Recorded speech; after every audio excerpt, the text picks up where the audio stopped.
Hello, everyone. Thank you for joining us on our webinar today. I am Jordan Stark. I am the Marketing Manager at Canadian Fertility Consulting, and we are very happy to be hosting the webinar today to discuss French legal changes in the recognition of parentage. The webinar today will be partially in English and mostly in French. We have with us today lawyer Cindy Wasser of Hope Springs Fertility Law in Toronto, Ontario, Canada. And we also have lawyer Catherine Calvin of Calvin Richard Law Firm in Marseille, France. Before we get started, and while we wait for a few more attendees to join us, I'm just going to go over a few housekeeping items. Number one is that we know everyone is at home right now. So in the event that you have any internet connection issues, please dial in using a phone so you can still participate. Item number two is that we would like you to be aware that we are recording this webinar today, and everyone who registered will be sent a direct link to watch the recording again later, along with the contact information for our speakers, as well as some important documentation for you. We know many of you are here because you have questions regarding the changes that are taking place. Many of you have already sent us your questions, and we will make sure that we are addressing these today. We are encouraging everyone else on this webinar today who has questions for our speakers to please send them using the GoToWebinar questions button, and please send these questions in English if you can. Any additional questions in French will be addressed directly afterwards after the webinar.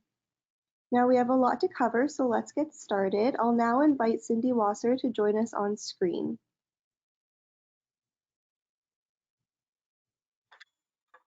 Now, after almost 25 years as one of Canada's top criminal defense lawyers, Cindy Wasser thought she was retiring in 2008 to become a mother through surrogacy to the first of her two beautifully created daughters. Driven by her difficult journey along the path to parenthood, she instead founded Hope Springs Fertility Law to guide, to protect, and advocate for everyone creating families with the help of donors and surrogates. Thank you for joining us, Cindy. Thank you, Jordan. Bonjour tous et toutes. D'abord, je veux expliquer que je peux essayer de parler en français aujourd'hui, mais excusez-moi, je suis désolée parce que je sais que je ferai beaucoup des erreurs de grammaire et peut-être je vais oublier quelques mots. Il faut comprendre aussi que quelquefois, maintenant, à cause de Covid spécialement, j'ai oublié des mots en anglais aussi. Alors, je voudrais dire que j'ai beaucoup de clients français et, dans mon cabinet de Hope Spring. Alors, j'ai l'occasion de parler presque chaque jour en français et c'est un grand plaisir pour moi. J'avais aussi l'occasion d'habiter à Paris pour un an quand j'avais 19 ans et on peut voir que c'était il y a longtemps. Mais j'étais une étudiante à la Sorbonne pour ma deuxième année de l'universitaire et maintenant, à cause de mon métier dans le droit de fertilité et les clients étrangers en France, j'ai l'occasion de parler beaucoup. Alors, je vais commencer aujourd'hui de parler un peu de le procès au Canada pour avoir un enfant canadien et le enregistrement de cet enfant ici. Et puis, Catherine va discuter le procès, les lois en France. Et puis, nous pouvons essayer ensemble de répondre à vos questions. D'abord, chaque enfant né au Canada obtient la nationalité canadienne grâce à l'acte de naissance canadien. Et c'est automatique, on ne doit pas demander ça. Il ne dépend pas sur la nationalité de ses parents, ni sur la nationalité de la mère porteuse. L'enfant peut garder la nationalité canadienne pour toute sa vie, même s'il habite d'ailleurs. Son identité, donc sa filiation, est établie par les lois des provinces au Canada. Et chaque province est une loi pour les statistiques vitales. les lois demandent que la naissance doit être enregistrée. Chaque province est une méthode et des règles d'enregistrement et ils sont un peu différents. Les demandes qu'on doit remplir peuvent être différentes. Le temps entre une semaine jusqu'à 6 semaines peut être différent. Et je vais arrêter un peu. Jordan, could you please show the, there it is. So voilà un document que j'ai préparé pour mes clients et pour les agences ici qui explique qu'il y a des différentes méthodes pour enregistrer en Canada. Et Jordan va donner ce document à vous quand elle va envoyer le webinaire par recording, demain peut-être. Alors, vous pouvez lire ça et garder ça quand vous voyez les profils que l'agence va vous envoyer. Et tous mes clients peuvent avoir ça aussi, bien sûr.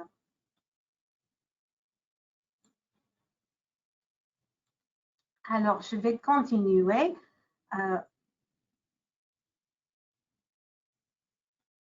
À cause de les grandes différences, il faut avoir des renseignements pour chaque province qui sera là. Dans quelques provinces, par exemple, la mère porteuse doit enregistrer comme la mère et doit nommer son mari comme le père. Dans d'autres provinces, elle doit enregistrer mais ne doit pas nommer son mari comme le père. Et dans quelques provinces, la mère porteuse ne doit pas enregistrer comme la mère. Et dans quelques provinces, on peut enregistrer les parents intentionnels tout de suite, même si les parents soient de même sexe, même ils ne soient pas mariés, même sans un lien génétique. Thank you, Jordan. I think, oh, you're almost done. Terrific. Thanks, Jordan.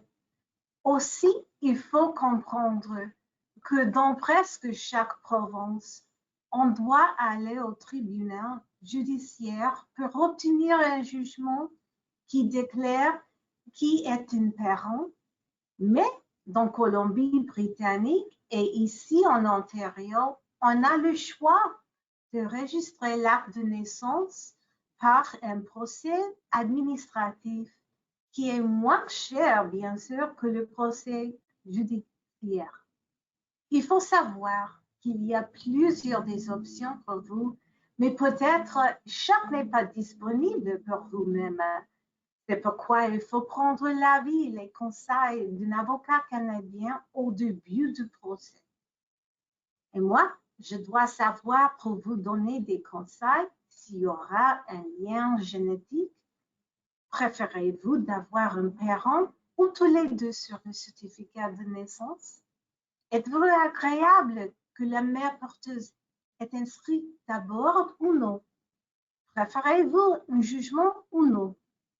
Et pour répondre à mes questions, il faut savoir à quoi vous aurez besoin chez vous au retour en France. Mais parce qu'un avocat canadien ne peut pas vous donner des avis au sujet du droit français, il faut avoir aussi un avocat français qui peut vous aider de décider les meilleurs procès pour vous. Et aujourd'hui, c'est mon plaisir de vous introduire Catherine Clavin de Marseille, France, une avocate géniale avec qui j'ai de la chance de travailler beaucoup. Nous avons partagé plusieurs des clients français qui ont décidé d'aller au Canada pour le projet. Et voilà, Catherine. Merci Cindy. Bonjour à tous. Merci Cindy, évidemment, pour ces explications toujours aussi claires et puis ta gentillesse. Moi, j'aimerais parler aussi bien anglais que Cindy parle français.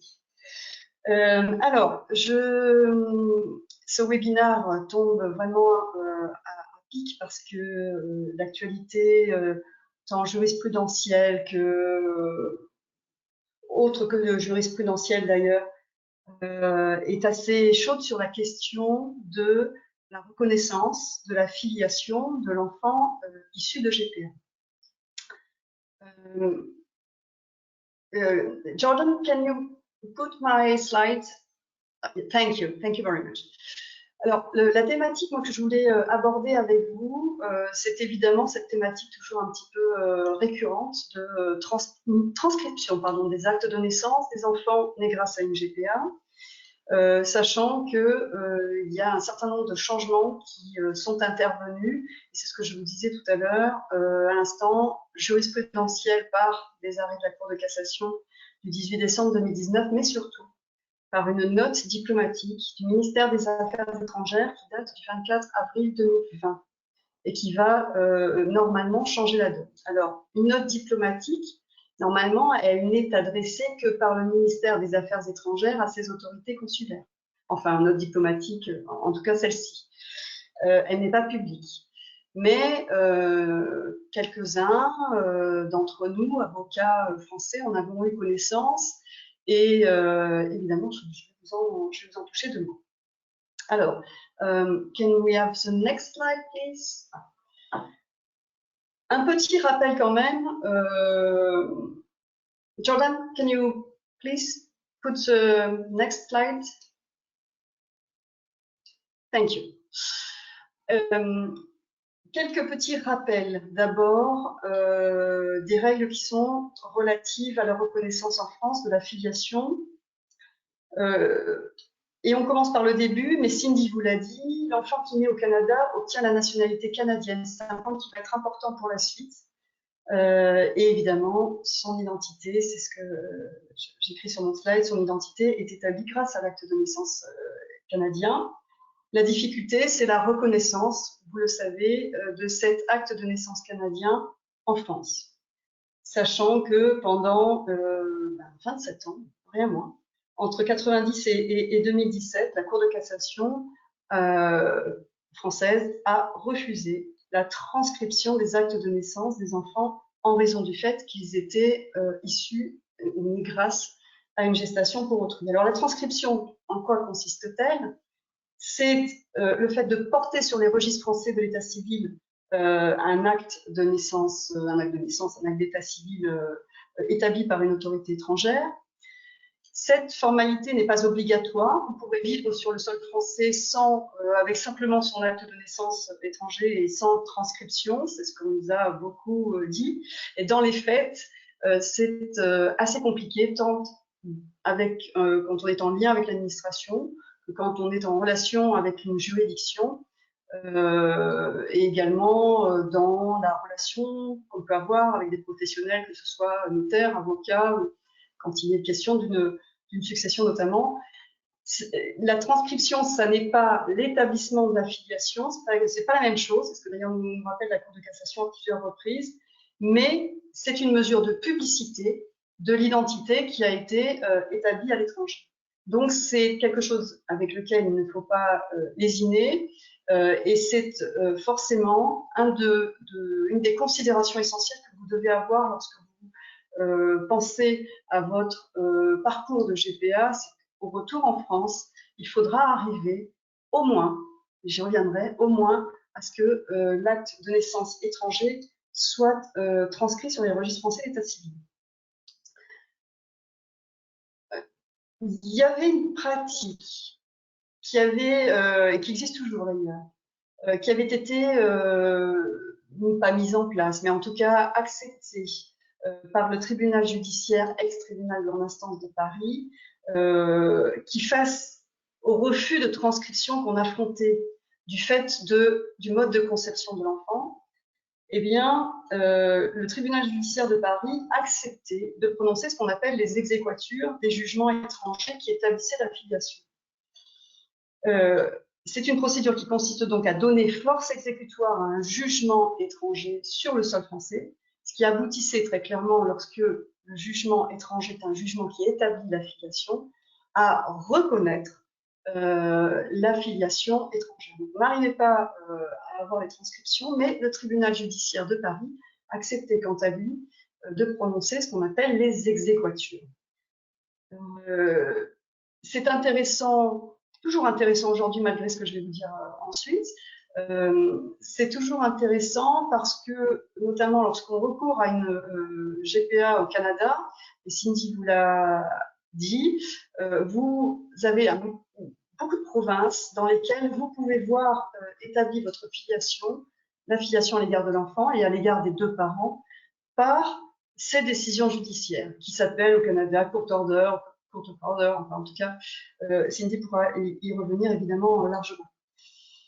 Ça, c'est un procédé donc qui était particulièrement intéressant et avant les arrêts de 2019 et avant notre fameuse note diplomatique dont je vais vous parler, eh bien, il y avait, je le mets sur mon petit tableau, 3 modes, 3 manières de pouvoir faire en sorte que son acte de naissance étranger, l'acte de naissance étranger de l'enfant, soit transcrit, soit que la filiation de l'enfant mentionnée dans l'acte de naissance soit complètement reconnue.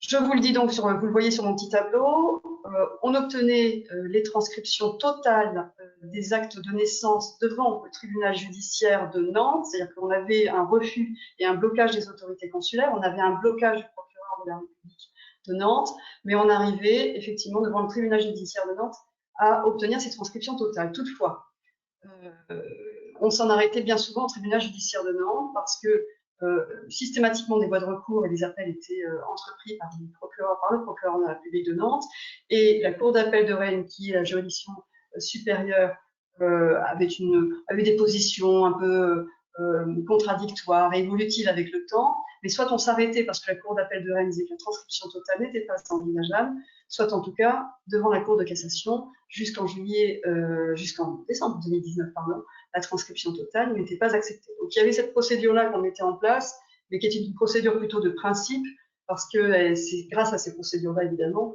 que notamment la Cour européenne des droits de l'homme a condamné la France. Donc c'est un circuit très très long qu'il fallait faire pour aboutir au final à une condamnation de la France devant la Cour européenne des droits de l'homme, ce qui n'est pas franchement ce vers quoi vous voulez aller forcément. Deuxième procédure, je vous le disais, l'exéquatur devant le tribunal du lieu de résidence de la famille. En général, le tribunal judiciaire de Paris n'étant pas systématiquement compétent en matière d'exéquatur, mais c'est la juridiction qui était généralement favorable, qui l'est toujours d'ailleurs, en matière d'exéquatur. Donc ça, c'était une solution intéressante. Mais fallait-il encore être officiellement domicilié sur Paris pour l'obtenir ou être domicilié à l'étranger? La jurisprudence sur le territoire français est assez disharmonieuse en matière de transcription.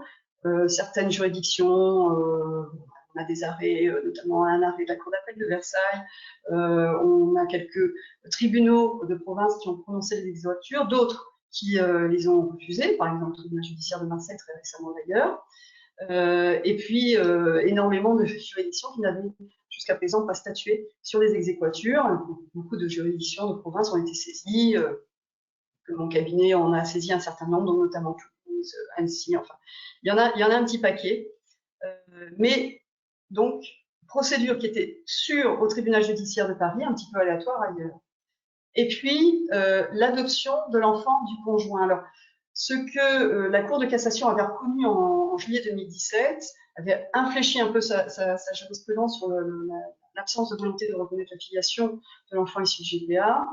En 2017, la Cour de cassation dit que finalement, je vous passe un peu les détails, mais finalement, la transcription partielle, c'est-à-dire la transcription partielle au sens de on va transcrire la filiation du père français.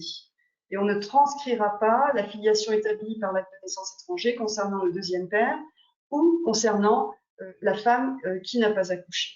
Donc, en juillet 2017, cette transcription partielle est envisageable pour la Cour de cassation et ne s'opposant pas à la reconnaissance du deuxième lien de filiation, tout de même, la Cour de cassation précise que c'est par l'adoption de l'enfant du conjoint réalisé en France que la filiation d'intention sera reconnue sur le sol français. C'est une jurisprudence qui se développait à peu près partout. J'écris disharmonieuse en termes de délai parce qu'effectivement, vous pouvez passer d'un délai de 3 mois dans un tribunal à un délai d'1 an et demi au tribunal d'à côté. Enfin, c'est évidemment pas du tout homogène de ce point de vue-là. Quant au prononcé des adoptions d'enfants du conjoint, elles n'étaient pas totalement homogènes, mais de manière générale, on peut quand même dire que les juridictions prononçaient l'adoption d'enfants du conjoint des enfants issus de GPA lorsqu'on présentait, et lorsqu'on présente, parce qu'on vous parlait toujours au présent quand même, lorsqu'on présente un dossier assez clair et assez décomplexé sur la GPA, mais également très, très concrète sur la manière dont la filiation a été établie à l'étranger, le recours à la GPA est illégal, etc. Ce qu'on va retrouver après dans la note diplomatique, vous allez voir. Donc ça, c'était la situation que j'irai passer, parce que je vais vous informer, effectivement, les choses ont un petit peu changé. Mais on verra quand même que une certaine procédure, notamment celle de l'exéquatur, pourra peut-être continuer à perdurer, et il faudra peut-être continuer à y penser. Jordan, next slide, please. Alors, je continue quand même si le slide ne passe pas. Oui, thank you. Alors, revirement de jurisprudence, je vais passer très vite là-dessus. 4 octobre d'abord, c'est l'affaire Ménesson, mais c'est surtout les arrêts de décembre 2019 qui sont importants. Le 4 octobre 2019, la transcription totale pour une GPA, dont vous avez certainement entendu parler, nord-américaine, réalisée 19 ans auparavant par les époux Ménesson, a fait l'objet finalement après, c'est vraiment un dossier emblématique de la GPA en France, que ce soit couple hétéro ou couple de même sexe, pas beaucoup d'importance, mais c'est emblématique parce que c'est ce couple-là qui va mener au plus haut la position, en tout cas va essayer d'obtenir la condamnation de la France par la Cour européenne des droits de l'homme en 2014, pour ne pas vouloir transcrire notamment la filiation paternelle. Et puis en octobre 2019, cette affaire revient devant la Cour de cassation et finalement la Cour admet qu'il faut prononcer une transcription totale. Cependant, il est mentionné quand même dans cet arrêt que le juge français doit pouvoir contrôler la validité de l'acte étranger ou le jugement de l'état civil étranger pour décider du prononcé de la transcription totale. Et puis cet arrêt rappelle qu'il n'y a pas que la transcription en matière de reconnaissance de la filiation, et même on rappelle à cette occasion-là que la transcription n'est pas la reconnaissance de la filiation, c'est simplement une mesure de publicité.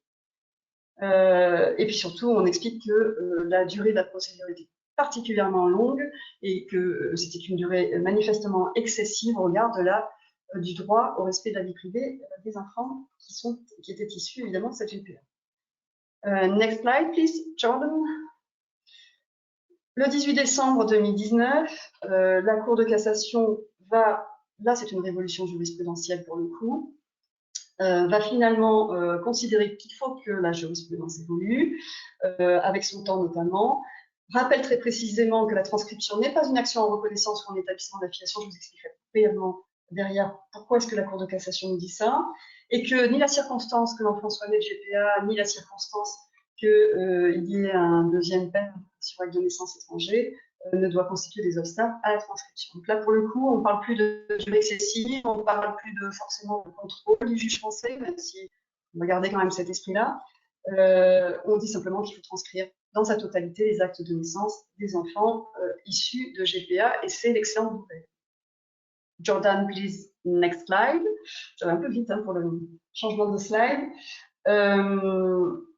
Toutefois, malgré cette jurisprudence de la Cour de cassation en décembre 2019, force était de constater que jusqu'à maintenant, aucune transcription totale n'aboutissait. C'est-à-dire que les couples dont les enfants venaient de naître après le 18 décembre 2019 et qui demandaient la transcription à leurs autorités consulaires, ambassades ou consulats, se voyaient opposer à un refus.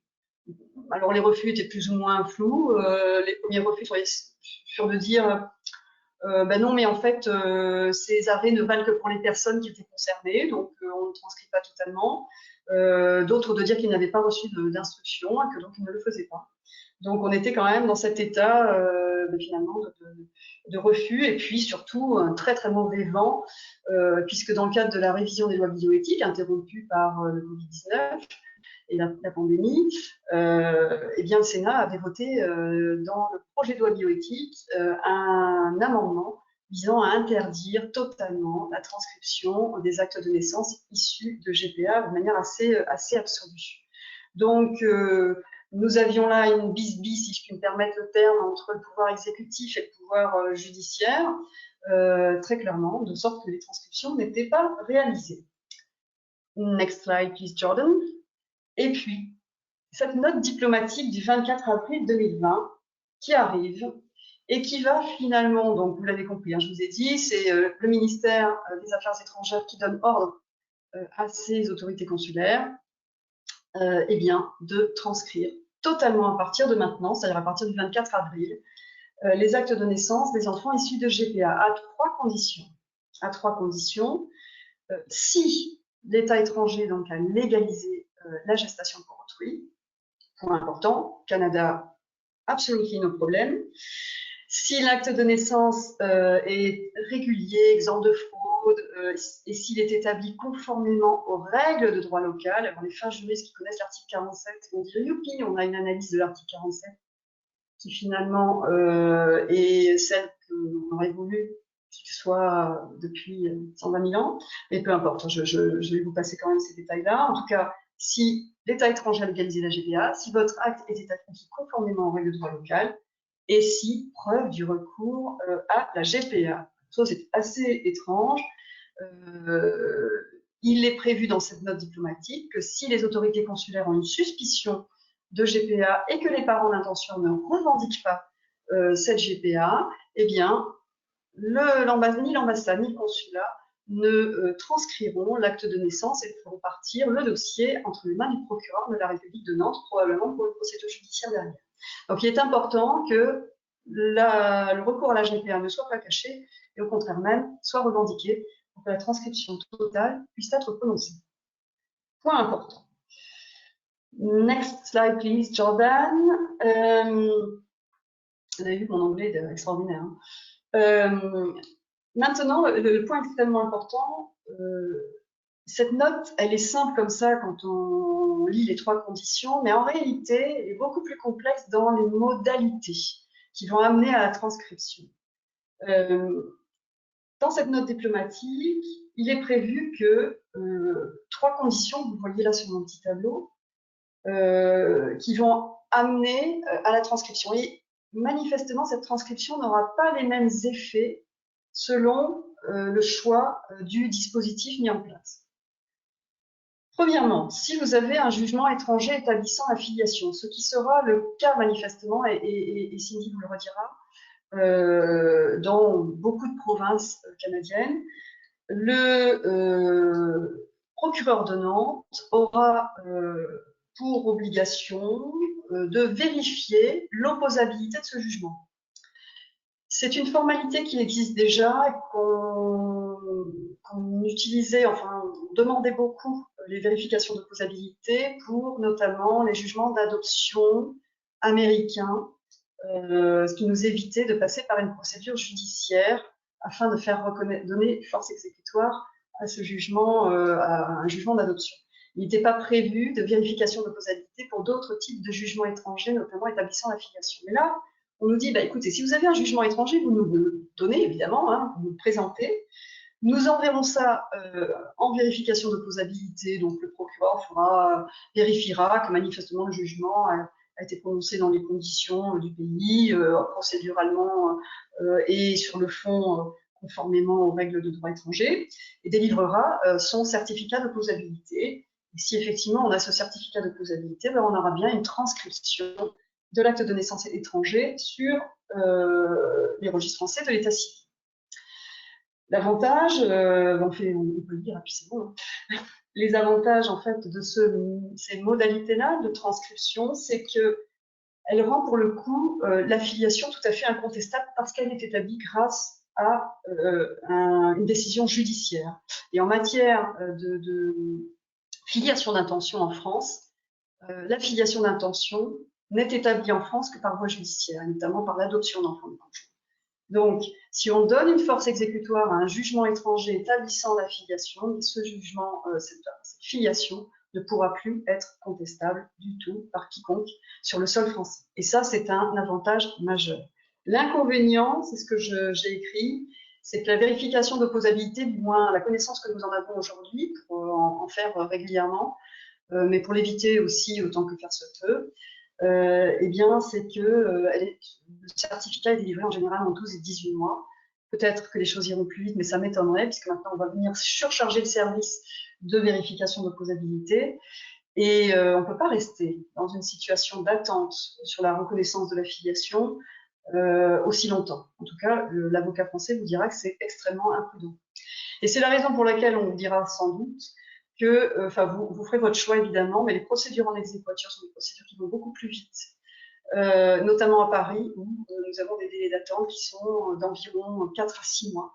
Et donc en 4 à 6 mois, on a la décision d'exéquatur, ce qui correspond en fait à la délivrance du certificat d'opposabilité. Donc pour sécuriser votre filiation, si on doit passer par ce procédé, et ce sera, en tout cas pour moi, c'est le procédé favori quand même, la certification d'opposabilité du jugement établissant la filiation, la procédure en exéquatur, sont évidemment des voies extrêmement sûres du point de vue de la reconnaissance et du côté non contestable de la filiation. Si on n'a pas de jugement étranger, ça peut arriver dans certaines provinces du Canada, mais en ce cas-là, il suffira simplement de délivrer à l'ambassade ou au consulat le certificat de coutume. Alors, le certificat de coutume, c'est une attestation. Cindy a vraiment l'habitude de le faire, d'ailleurs, j'allais dire tous les jours, mais très très souvent évidemment. Le certificat de coutume, c'est une attestation d'un avocat étranger qui va venir raconter un process, comment est-ce qu'on est arrivé notamment à l'établissement de la filiation au Canada, comment est-ce que je suis arrivée à avoir un birth certificate, par quels moyens et quel recours administratif, recours judiciaire il a fallu faire, quels textes applicables en la matière ont permis d'aboutir à cet établissement de la filiation. Donc le certificat de coutume, c'est généralement ça. Souvent on le mettait dans nos dossiers pour obtenir les exéquatures. Sauf que là, ce qui va être demandé, ce n'est pas un certificat de coutume établissant la procédure, relatant la procédure légale, c'est simplement de préciser que l'enfant a la nationalité du pays dans lequel il est né, en l'occurrence là le Canada. Votre enfant a la nationalité canadienne, le certificat de coutume viendra simplement dire que l'enfant a la nationalité canadienne. Pourquoi? Eh bien parce que s'il a la nationalité du pays et que sa filiation a été établie conformément aux règles du pays dans lequel il est né, pas de difficulté, sa filiation sera pour le coup normalement incontestable, puisque sa filiation est établie. La filiation d'un enfant est régie soit par la loi personnelle de la mère, c'est ce que je vous ai dit ici, l'article 311-14, en l'occurrence, il n'y en a pas puisque c'est une mère porteuse, en général, soit si la mère n'est pas connue, ce qui n'est pas considéré ça comme ça, par la loi personnelle de l'enfant. Alors, pour le Canada, que vous ayez évidemment la mère porteuse sur l'acte de naissance, exceptionnellement, que vous ayez l'enfant, eh bien, la filiation d'enfant, de toute façon, est établie conformément aux règles du pays dans lequel il est. Donc, l'avantage, c'est la rapidité de la transcription.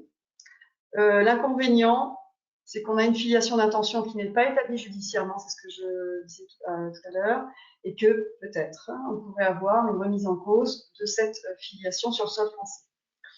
Bon, la question se pose. Elle est moins sûre que l'exéquatur, la question se pose. Par contre, c'est vrai que avec un certificat de coutume, on ira beaucoup plus vite que si on attend, vous l'avez compris, le certificat d'opposabilité. Troisième voie, la moins intéressante, la plus risquée, celle qu'on va vous déconseiller. À défaut de jugement d'étranger ou de certificat de coutume, ça ne se passera jamais au Canada comme ça, eh bien, la transcription s'opérera sur le fondement de l'article 47. J'ai un acte de naissance qui n'est pas falsifié, qui est conforme à la réalité juridique du pays dans lequel il est établi. Donc, je transcris. Sauf que je mentionne simplement dans l'acte de naissance que les parents sont désignés comme, monsieur et madame, monsieur et monsieur, madame et madame sont désignés comme les parents légaux de cet enfant. Et ce n'est donc qu'une désignation. Ce qui veut dire que là, c'est véritablement une porte ouverte à la contestation après de la filiation sur le sol français. Alors, vous allez me dire qui contestera la filiation après transcription, à part le procureur de la République éventuellement si ça lui pète, en disant filiation d'intention n'a pas été établie conformément aux règles de droit français, donc du coup, je la fais tomber, ou j'en demande à ce qu'elle soit, à ce que l'acte soit annulé. Soit ce peut être des gens de votre entourage, parce que succession, parce qu'on n'est pas d'accord, parce que les couples eux-mêmes peuvent être amenés malheureusement à se séparer, et croyez bien qu'on en voit, et c'est pas très rigolo du tout. Donc il y a des possibilités théoriques quand même de ce que la filiation puisse être attaquée et contestée. Mais très simplement, pour vous permettre de comprendre, en France, la filiation est établie de quelle manière? La filiation paternelle est établie par la reconnaissance. Je vais reconnaître un enfant. La filiation maternelle est établie par l'accouchement, la femme qui accouche et la mère. C'est pas parce que cette filiation est établie comme ça, factuellement par une reconnaissance ou par la désignation de la mère dans l'acte de naissance, que la filiation n'est pas attaquable. Dans les délais de recours, dans les délais de prescription, pardon, eh bien, on pourrait dire, mais monsieur, vous avez reconnu cet enfant n'est pas le vôtre parce que biologiquement, ce n'est pas le vôtre. Et effectivement, s'il est établi que eh bien, ce monsieur a reconnu un enfant et qu'il n'en est pas génétiquement le père, sa filiation peut tomber. Donc, c'est vous dire que la contestation de la filiation, on connaît ça chez nous aussi. Il n'y a qu'une seule manière de ne plus pouvoir contester cette filiation, soit on a passé les prescriptions, la filiation n'est plus contestable, soit elle est établie judiciairement. Et par exemple, un jugement d'adoption de l'enfant du conjoint, une fois qu'il est prononcé, qu'il est définitif, ne permet plus à cette filiation d'intention d'être jamais attaquée. Donc comprenez bien, quand on évoque ces voies de reconnaissance, de transcription, pardon, il y a des transcriptions qui empêcheront effectivement la contestation de la filiation, et d'autres qui laisseront la porte ouverte à la contestation de la filiation. Et dans votre process, il est important effectivement que vous verrouilliez un maximum la filiation de votre enfant, surtout lorsqu'il y a une filiation dite d'intention, c'est-à-dire sans lien génétique avec l'enfant. Next slide, please, Jordan. Une fois qu'on a dit ça, eh bien, la note diplomatique rappelle qu'il importe peu que les parents soient ou non mariés, youpi, parce que jusqu'à présent, l'adoption d'enfants du conjoint, c'était un peu pénible, puisqu'il fallait que les parents soient mariés, même si on nous annonce depuis des lustres une réforme de l'adoption.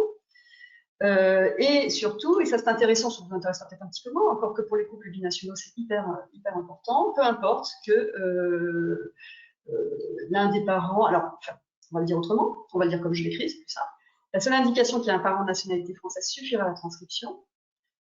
C'était important, en fait, quand on avait des couples binationaux et que on avait notamment un parent d'une nationalité, parent d'intention d'une nationalité qui ne permettait pas l'adoption de l'enfant du conjoint, ce qui empêchait, en France en tout cas, la reconnaissance du lien de filiation à l'égard de ce parent d'intention.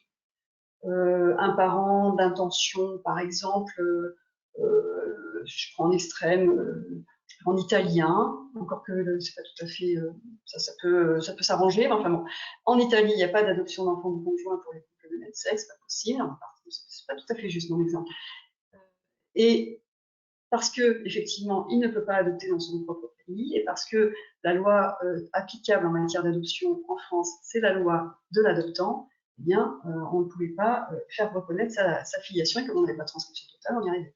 Là, évidemment, le fait que, même s'il y a un couple binational, même si le parent biologique, et à l'inverse, si le parent biologique ou donc celui qui n'est pas parent d'intention est de nationalité étrangère, on pourra quand même transcrire.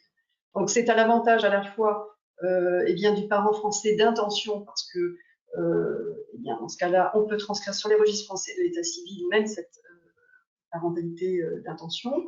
Et puis c'est intéressant aussi à l'inverse, quand le parent d'intention est d'une nationalité étrangère qui ne permet pas l'adoption de l'enfant du conjoint.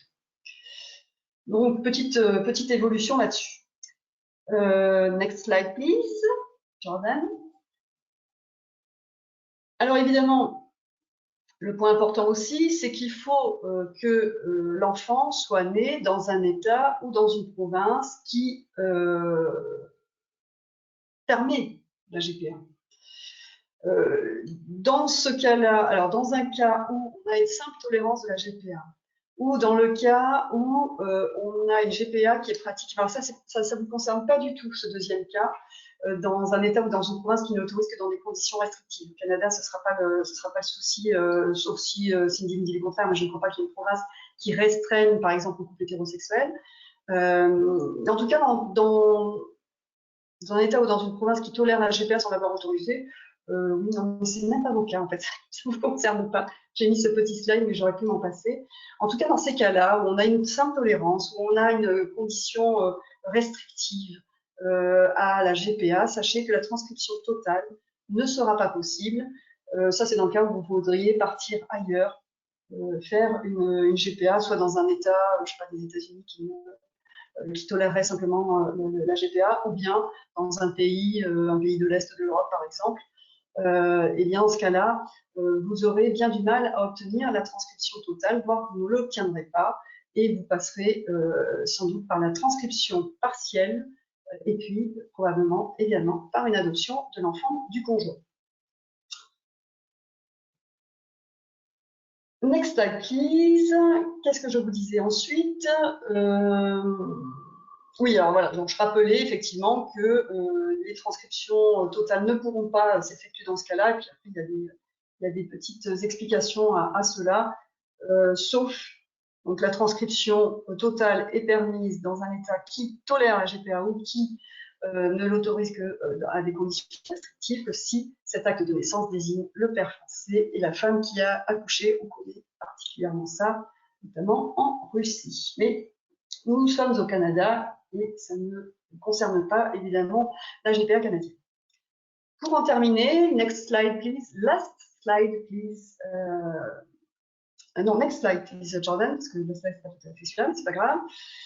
Les pièces essentielles dont il faudra disposer pour entreprendre les démarches de transcription. Alors là, je vous vois prendre votre stylo et noter à la vitesse de l'éclair, mais on vous les redonnera évidemment, il n'y a pas besoin. C'est une liste évidemment qui vous permet, qui sera à l'adresse aussi hein, de vos avocates canadiennes avec lesquelles vous travaillerez. Elles auront connaissance déjà de cette liste. Et puis sinon, vous demanderez à votre avocate française préférée, bien entendu, on vous les redonnera, on vous redonnera cette liste. Le court order. En fait, ce que je pense qu'il sera essentiel de faire, et ça, c'est pas pour rigoler, hein, c'est mon idée à moi, c'est qu'il faudra disposer de toutes les pièces qui sont visées dans toutes les options, les 3 options dont je vous ai parlé, parce que ça vous laissera le choix. À un moment donné, en fonction des circonstances, est-ce que le certificat d'opposabilité, soudainement, il va à la vitesse de l'éclair alors qu'il allait très lentement? Est-ce que non, bah, c'est une catastrophe et puis j'ai pas envie de partir en exéquatur judiciaire parce que j'ai pas envie de dépenser plus d'argent et donc je vais partir sur simplement l'affidavit ou le certificat de coutume. Bien, écoutez, avant de faire ce choix-là, préférentiellement que vous ayez toutes ces pièces et ça vous permettra après de faire tranquillement et posément votre choix. Donc, un court order, ça me semble être effectivement une pièce importante. Donc, le jugement établissant, soit par anticipation, c'est pas le cas du Canada, soit effectivement après la naissance de l'enfant, sa filiation. L'affidavit, évidemment, le certificat de coutume. Bien évidemment, l'acte de naissance canadien, traduit, légalisé, mais ça, on en reparlera si ça vous intéresse évidemment postérieurement. Ce que je vous conseille aussi, c'est de demander plusieurs exemplaires d'originaux. Ne vous cantonnez pas à un original, mais Cindy vous expliquera ce qu'elle peut avoir à ce sujet-là. Le passeport canadien de l'enfant pour sa nationalité, évidemment, ça viendra appuyer l'affidavit. Et puis mon livre de famille. Alors j'ai même marqué conserver les billets d'avion de retour de l'enfant en France. C'est pas une bêtise, c'est parce que certaines administrations ou certaines juridictions voulaient avoir la preuve de ce que l'enfant résidait bien en France. Et notamment, j'ai eu ça avec la CAF. Un petit peu surprenant, la CAF disant, ben oui, mais alors nous on n'est pas sûr que l'enfant soit en France, vous demandez des droits pour un enfant qui est né à l'étranger. Prouvez-nous qu'il est bien sur le territoire français. Bon, billet d'avion retour, c'était nickel pour ça. Voilà, je pense en avoir terminé et je répondrai évidemment avec grand plaisir à toutes vos questions. Ah oui, le dernier slide, mais je ne vais pas demander à Jordan de le mettre. C'était simplement de vous dire, n'oubliez pas vos avocats, ce sont des auxiliaires de justice et des professionnels qui vous accompagnent en matière de procès de GPA, un avocat, une avocate canadienne, un avocat ou une avocate française, c'est vraiment le moins qu'on puisse faire. Il faut véritablement, en début de parcours, pouvoir prendre conseil avec vos 2 avocats, évidemment, parce que les choses évoluent vite. Et là, depuis le début de l'année en la matière, enfin depuis l'année 2020, ça a bougé un peu dans tous les sens, mais tous les 6 mois, il se passe quelque chose en matière de GPA. Là, ce que je vous donne comme info, c'est vraiment une info, enfin, il y a très peu de monde qui connaît l'existence de cette note diplomatique. Elle va sans doute révolutionner un petit peu les choses, mais pour l'instant, c'est une feuille de papier, c'est porté à la connaissance des autorités consulaires. On va voir maintenant comment les autorités consulaires réagissent. On est en train de voir les premières réactions, notamment même d'ailleurs dans l'Est de l'Europe. Étonnamment, c'est par là que ça commence. Mais on est évidemment en train de voir nos autorités consulaires se mettre un petit peu en place sur la chose. Voilà ce que je voulais vous dire. Je crois que Cindy, je te redonne la parole parce que maintenant que j'ai parlé pendant 1 heure, à toi de conclure. Ah, merci Catherine. Pour le faire, je veux dire encore que, comme Catherine a déjà dit, que l'acte de naissance ici au Canada est régulier, exempt de fraude, établi conformément aux règles de droit local. On peut obtenir un jugement canadien établissant l'affiliation, en anglais, the court order. On peut obtenir les certificats de naissance original et 3 copies, et en français encore parce que nous sommes un pays bilingue.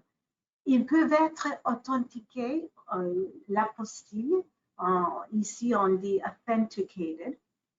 On peut obtenir une affidavit in English d'un avocat. Je fais les affidavits ou les certificats de coutume, comme Catherine vous avait dit, tous les temps indiquant que les règles en matière de nationalité, le fait que l'enfant a la nationalité canadienne et que la filiation est établie par les lois de la province dans laquelle l'enfant était né.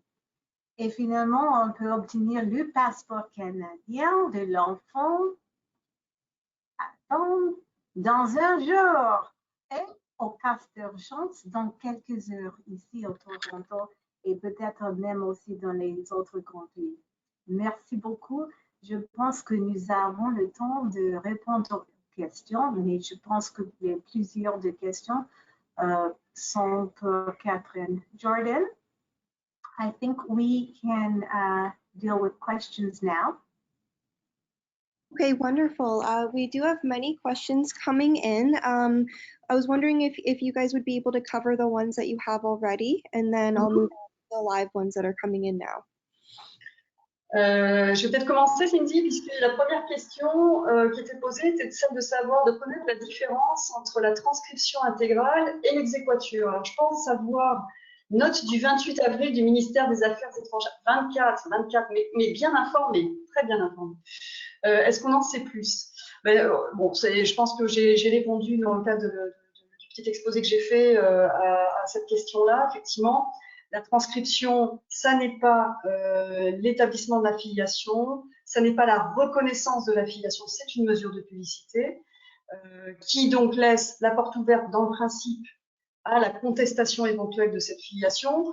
On a eu des cas, hein, voilà, autant que vous le sachiez, où il y a eu des procédures judiciaires, enfin, alors non pas de contester la filiation de l'enfant, mais dans le cadre des procédures devant le juge aux affaires familiales, malheureusement, eh bien, il est arrivé que des parents biologiques, entre guillemets, viennent contester la filiation d'intention en disant qu'elle n'avait été établie que aux États-Unis, par exemple, et que elle n'avait pas, comme elle n'était pas établie conformément au règlement français, eh bien, le parent ne pouvait pas être reconnu comme tel en France.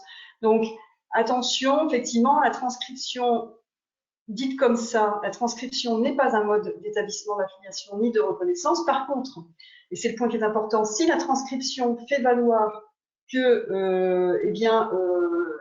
la filiation de l'enfant est établie suite à un jugement étranger établissant cette filiation, là pour le coup, cette mention marginale sur l'acte de naissance fera que la filiation de l'enfant sera logiquement incontestable. Voilà. Donc, on pourrait dire quelle est la différence entre transcription totale et exéquatur, quelle est la différence entre transcription, par exemple, et adoption de l'enfant du conjoint. Là aussi, c'est une procédure judiciaire qui établit la filiation et qui est incontestable, et une transcription qui viendrait simplement dire l'enfant est né de parents de monsieur et de madame ou de monsieur et monsieur, sans s'appuyer sur une décision judiciaire, pourrait être évidemment contestable. Donc ça, c'est la première question.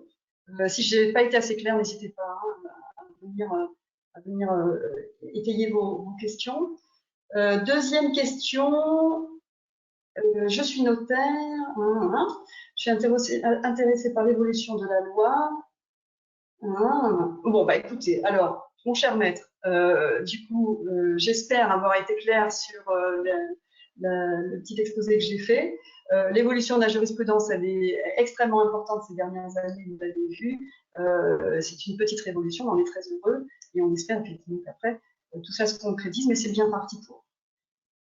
Alors ça, c'est une question plutôt pour Cindy. Comment préparer au mieux le certificat de naissance au Canada afin de faciliter la reconnaissance de la paternité des deux parents au retour en France? Si j'ai un petit peu, je mets mon grain de sel pour vous dire que aujourd'hui, on ne se pose plus la question de savoir ce qu'il y a dans l'acte de naissance.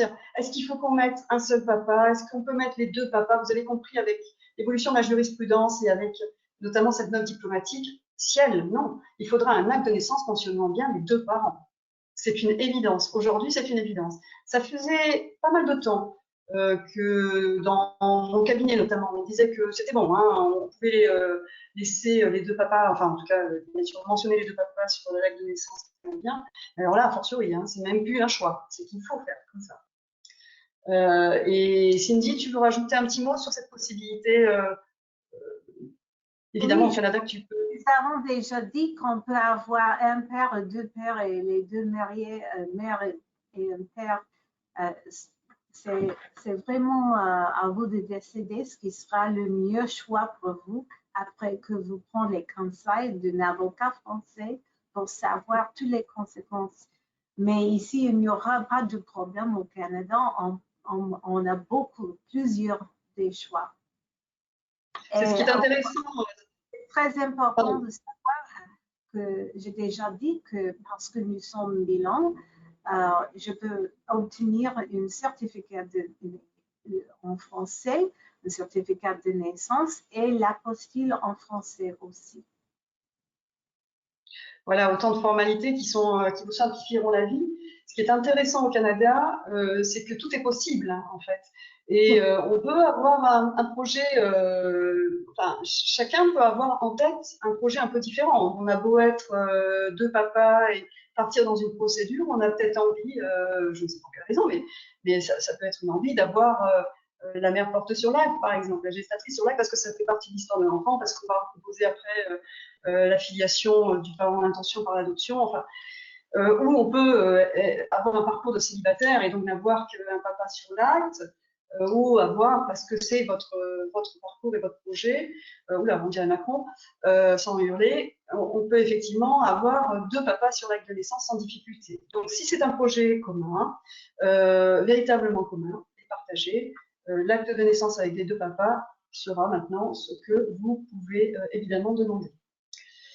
Je veux aussi, Catherine, que j'ai beaucoup de clients qui ont déjà des enfants depuis quelques années et qui ont obtenu une ordre, un jugement avec des mots différents à cause de le temps et parce que les lois ont déjà changé en France, il faut avoir les mots spéciaux pour maintenant. Alors, je peux aller au tribunal maintenant avec l'ordre d'hier et pour changer, faire des changements. Notre juge était agréable de faire ça et je fais ça pour quelques clients maintenant.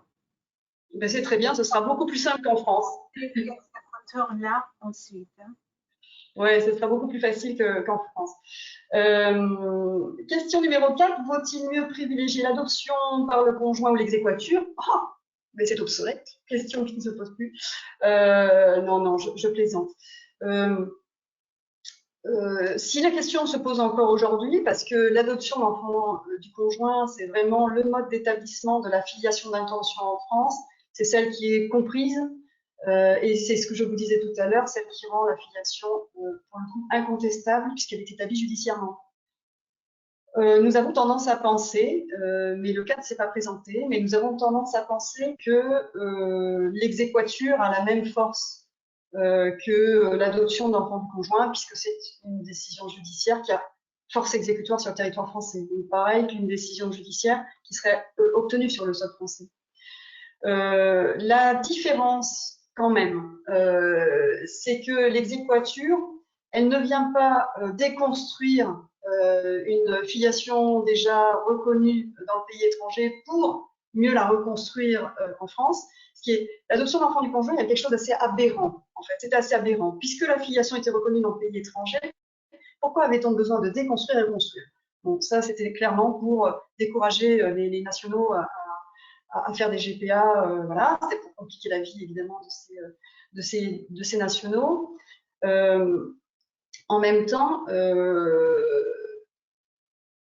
l'adoption d'enfants du conjoint est également soumise à des conditions que vous ne remplissez peut-être pas forcément, qui sont qu'il faut être marié, puisque c'est l'adoption d'enfants du conjoint, et également qu'il faut que le parent biologique, entre guillemets, le père biologique, consente à l'adoption de son enfant, en tout cas le premier parent légal, consente à l'adoption de son enfant par son époux.